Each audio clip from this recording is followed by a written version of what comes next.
And how much, and Tiff and Bill, feel free to jump in, but how much of this is fueled by the cameras, the monitoring, the tech element of this? How big of a role is tech playing in the treatment of the Uyghurs at this point?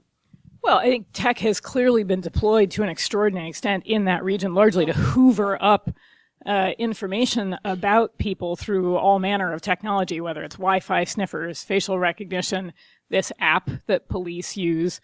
But I think what's most troubling and what breaking apart this app told us is that the basis for people's detention, the behavior that's now considered problematic, is largely legal. In effect, the authorities have decided that if you're using too much electricity, we're still not sure how much is too much, or if you're putting gas in somebody else's car, or if you are socializing more frequently than you used to with your neighbors, that's considered suspicious. And it at least warrants further investigation by the authorities, and in some cases, detention. All of this is enabled by multiple different streams of technology that are aggregated in one central system that then tells police what and who to go out and investigate. Chinese have surprised American experts with their rapid advances in telecommunications and also information technology. So it seems that the technologies they've developed to control their own populations, the cameras, the algorithms, the AI, the massive use of computerized data, that they're rolling out that model in Ecuador. The Times reported that model. The cameras looking at the population of Ecuador. My colleagues Sheridan Prasso for Bloomberg wrote about how they rolled out the system in Zambia. China is helping Venezuela, Maduro, stay in power by helping with the national credit card ID system.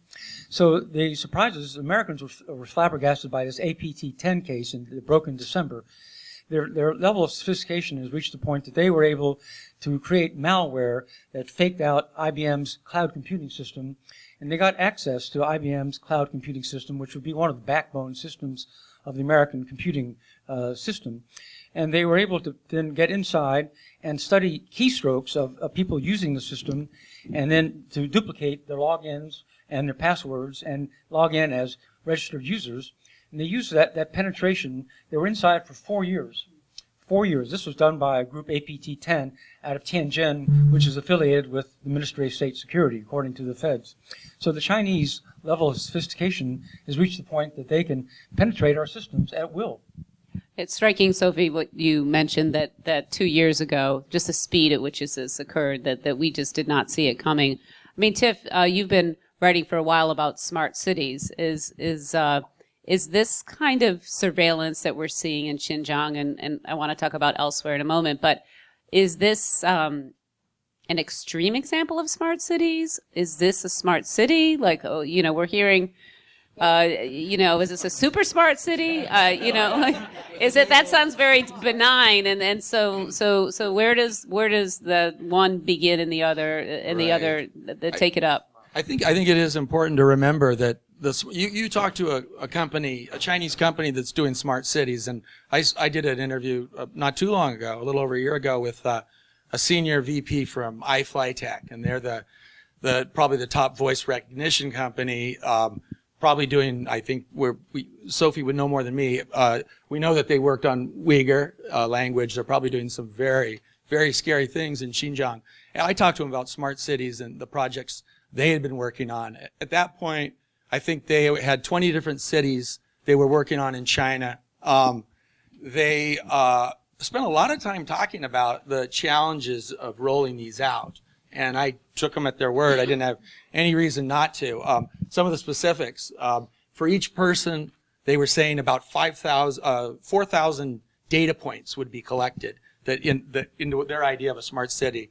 For a company, it would be 5,000, so even more.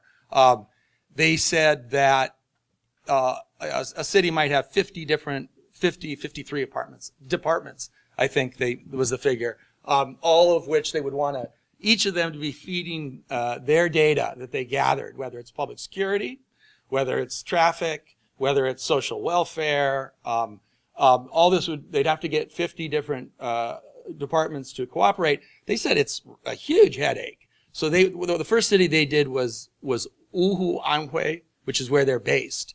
And so the mayor or the party secretary, basically, they were telling me, told the departments, you cooperate and start sharing your information, or you're not going to have a job anymore. And so they spent a lot of time complaining about how difficult it is to roll these out. They said on the provincial level, this is about a year and a half ago. Things have changed, I'm sure. They were like, forget about it. That's just a whole nother level of nightmare and logistics and twisting arms of officials. So they talked about that. And of course they presented it as a great service to the residents of the smart city. They said, what used to take 6 days to get your pension processed, you can now do in a day because we've got everybody on board. It was funny. There were two iFlyTech officials there, and the gentleman who was slightly junior started to talk about how they were using it for deciding who can have more children. And this was maybe just right before the policy was loosened on having a second child. And the senior VP was a woman named Dulan. Immediately interrupted him and said, "Don't talk about that. Let's talk about pensions." So anyway, but of course, this is at home. Of course, they're exporting it.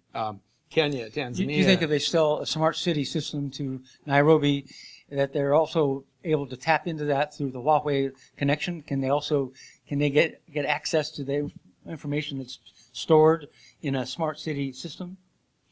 Can the Chinese get access to it? I would think so, as long as they're using Chinese technology. It seems like there would be no reason why they wouldn't have access. And if someone wanted that, who was powerful enough back at home, why not send it home?